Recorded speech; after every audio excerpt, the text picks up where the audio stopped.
Bonjour tout le monde, bonjour Ada et merci de m'inviter à participer aux 100 ans de la bibliothèque Pythagore que tu mènes d'une manière tout à fait remarquable par les connaissances que tu apportes avec tous les intervenants parlant de sujets divers, variés, mais qui enrichissent la connaissance de soi pour nous mener à tous sur le chemin de la connaissance et l'éveil de soi. Je suis très heureux de faire partie de tes amis et de participer donc dans l'année 2024, notamment je crois le samedi 13 avril et le dimanche 14 avril 2024, donc à faire une petite causerie d'une heure et demie, je crois. Alors, pour ceux qui ne me connaissent pas, donc, je suis un médecin généraliste qui a exercé pendant 23 ans en pratiquant la médecine du sport, l'homéopathie, l'acupuncture, l'hypnose et tout un tas de médecines énergétiques.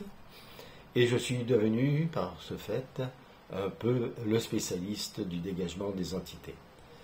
C'est déjà un laboratoire qui m'a permis d'exprimer en direct, de visualiser grâce à des appareils de technologie russe la présence d'entités dans le corps humain et leur disparition lorsque le nettoyage est fait. Par conséquent, je considère que parler des entités est très important en médecine de soins. Alors je parle médecine parce que en tant que médecin j'utilise ce terme, bien entendu, on va parler peut-être de techniques de bien-être. Voilà. Et pour tout bilan de santé, il est toujours très important de vérifier si dans le corps humain il n'y a pas des sidérations.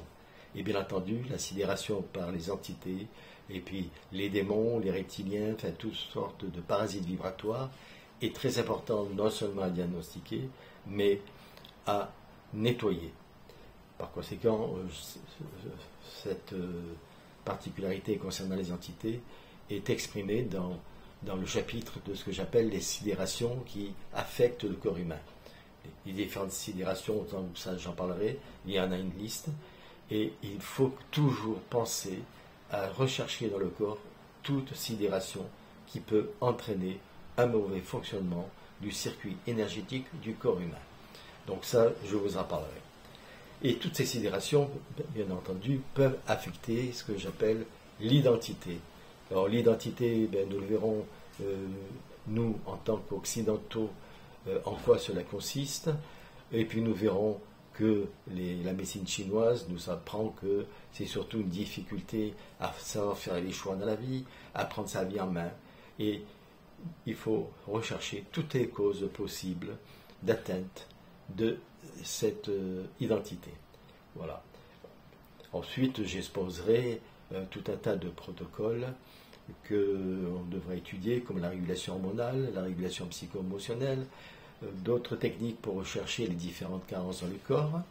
Mais ce qui est important, c'est pour interroger un corps humain. Le corps humain, c'est tout de nous. Par conséquent, il faut savoir l'interroger.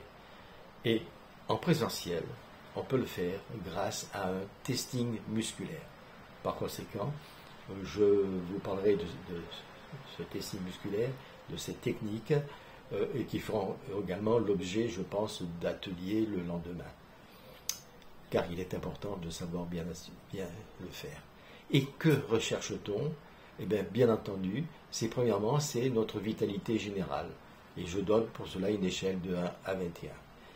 Et quand je fais donc une recherche de carences dans le corps humain, lorsque je les trouve, il faut que la correction de ces carences fasse remonter la vitalité de l'organisme à 1.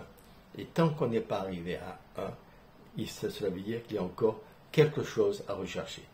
N'oubliez pas, notre corps, c'est tout de nous.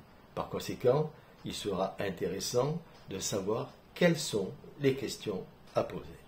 Et bien tout cela, je vous en reparlerai dans la journée que je ferai donc à Strasbourg, dans la bibliothèque Pythagore, le 13 avril, et je vous y attends tous et plus nombreux.